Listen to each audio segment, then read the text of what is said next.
Your relationship with your teenager is going to be one of the most important things in regards to raising a happy and successful teenager. This is going to be a snippet from an article that I'm writing for, it's going to be on my website. The name of the article is Keys to Raising a Happy and Successful Teenager, a guide for parents.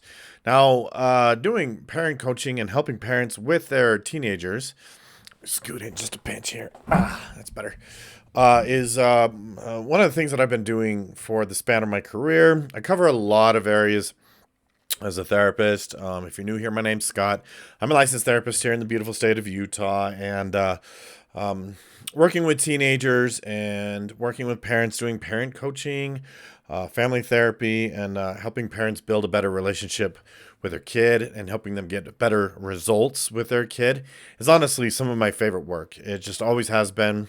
I just find it to be more rewarding than most things, a lot of the other work that I do. It's just one of my favorite things. And so this is going to be a snippet just from this article. If you want to read the full article, hopefully it will be available soon. It's not available at the time of recording this. I was partially through the article before I was like, I want to do a quick video on this because your relationship with your teenager is by far the most important tool that you have. It I'm effective with kids. I've had tremendous success working with kids because I make it a priority initially to build a positive relationship with them. When I have good rapport with a kid, I'm usually able to make a pretty significant difference for them. Okay, it's really about building that rapport, having that trust. When I have a good relationship with kids, they listen to me, they take my advice, they think about what we talked about between sessions, etc., etc., etc. It is so vastly important for parents to have positive relationships with their teenagers if they want to make a difference in their lives, right? And so I've had parents over the years kind of argue this point with me. And as patient and understanding as I try to be, I'm sorry, you're just wrong. That's just the brass tacks. If you don't have a positive relationship with your teenager, your job is going to be astronomically more difficult. If you do have a good relationship with your teenager, your job is going to become far, far, far easier. Okay. And so this particular video is going to cover just a few things that have become fairly normal these days for parents to do that basically causes a breakdown in the relationship with their teenagers. If they resent you, if they hold resentment for you, your job is going to be an uphill battle. And some of my advice is be really, really discerning the types of things that you might allow to get in the way of your relationship. The top thing on that list, the thing that I see that interferes with a parent-child relationship more than anything, that I just think is not even close to being worth it, is school, grades, academics. Kids, day after day, I continue to hear kids tell me that the most important decision they'll ever make, or the most important thing in their life, is going to be what college they go to. That's nonsense. The most important decision they'll ever make is who they marry, who they end up marrying. And so you can come back from poor academics. I mean, I did. I was not great. I was not a great student in growing up, and I feel like I've done pretty well for myself. I'm good at what I do, and I like it. And so is not a determiner of success or happiness of how they do in school. But a lot of parents, man, they come down so hard on their kids because of their performance in school. Even like if the kid has issues with attendance or being tardy, even like I'm not saying you shouldn't address those problems, but how you go after those problems is going to be really important. If you go after those problems a certain way so that it's really, really destructive and harmful to your relationship, I'm sorry, I don't I don't think that's worth it. But so again, part of the work that I do is a lot of parent work, a lot of parent coaching. I developed what I call my parenting 4x4. It's basically four roles and four skill sets for effective parenting. It's kind of what I do as a therapist. Excuse me, good grief. And it's honestly, it's very elaborate. It's very long. It could make I could probably write a whole book on it. People don't buy or read parenting books. They just don't. It would not be worth my time to write a book on it. I've even had clients that are like, "Wow, you should write a book on this," and I'm like, nobody would buy it. Nobody would read it. It would be a waste of time. I'd have to self-publish it. Nobody buys these books. So, without further ado, I wanted to cover a few things real quick. The main things that get in the way of having a close relationship with your teenager. Okay, I'm looking up my article here that I'm writing. Number one, in no particular order. Number one, the parent makes everything about themselves. Okay. I see this very often. Frankly, some parents have just not really grown up. They make everything about them. They come from a place of kind of some selfishness. They may not even necessarily realize that they're being selfish or they're making everything about them. It's very important to hold your child in the proper context. They don't exist for you. They're not supposed to make their day-to-day decisions thinking about you. You got to get over yourself. Okay. So, but if you make everything about you, right? Like, let's say your kid has a bad day at school and they don't want to talk to you about it.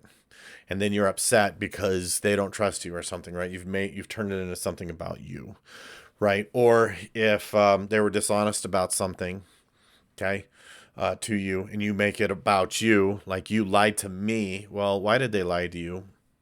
Do they need to lie to you? Is it safe to be honest with you? Right? Have you created an environment, a home environment, or a culture in your relationship that supports honesty?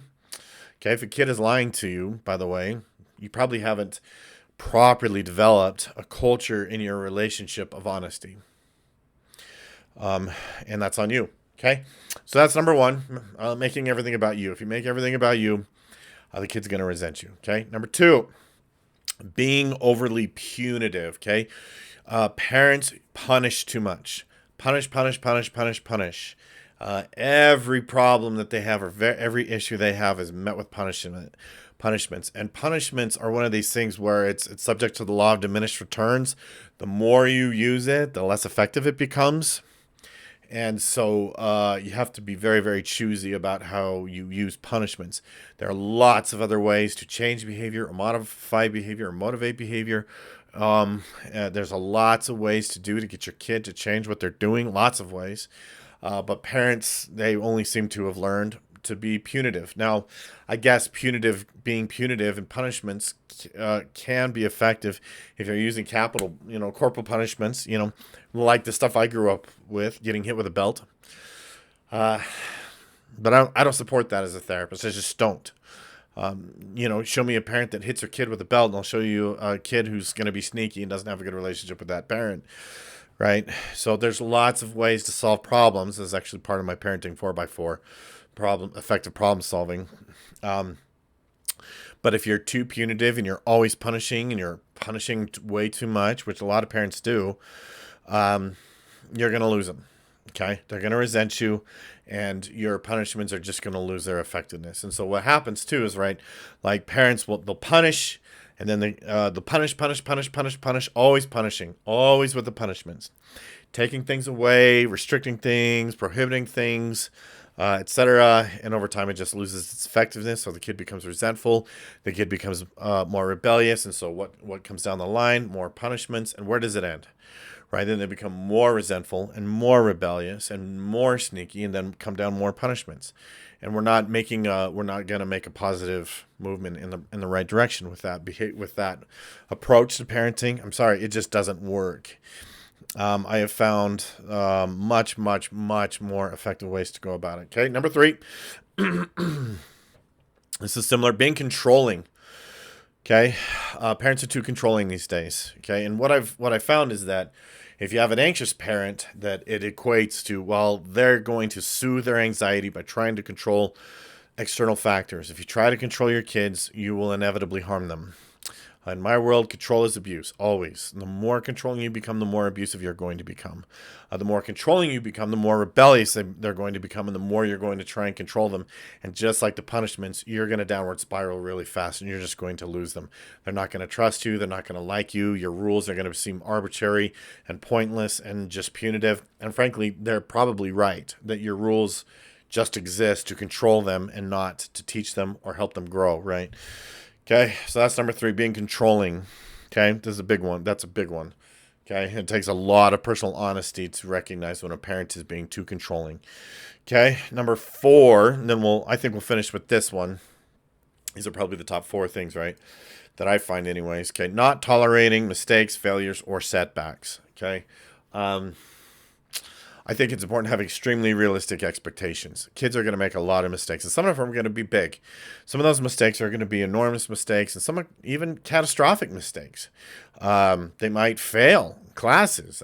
I have a friend right now whose son is like a sophomore in high school, and the kid is about to fail some of his classes in high school, and it seems pretty catastrophic for my friend. And I'm like, it's not the end of the world. Like, the schools, excuse me, and the districts, they deal with this stuff all the time, day in and day out. Very, very familiar with this problem. And kids just have to learn from their mistakes. It's how they grow. You have to be realistic about the fact that your kids are going to make mistakes. They're going to fail and they're going to fall down. It's not a reflection of you as a parent. What I find is that too many parents, they're anxious that if their kid is doing poorly, that other people will judge them as a parent. Okay, you have to get really honest with yourself, right? Ask yourself honestly, is this what motivates me as a parent? The fear of other people judging me as a parent. If that is where you come from with your parenting, you might want to reevaluate. Okay, so those are the main things that are going to really, really cause your relationship to break down. Okay, I just thought of one more. Sorry, I see you in a car drive by with covered in Christmas lights. I'm going to give one more. Actually, I just thought of it. Being a hypocrite. Being a hypocrite, that is going to work against you big time. If you're dishonest and then you punish them for being dishonest, you're going to be a hypocrite and they're going to resent you. Okay.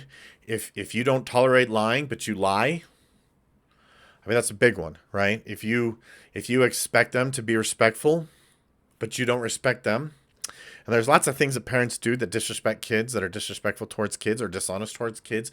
Reading their journal, going through their stuff without their permission, sneaking behind their back and going through their backpack or their drawers, and doing that without their consent or their permission. It violates their privacy.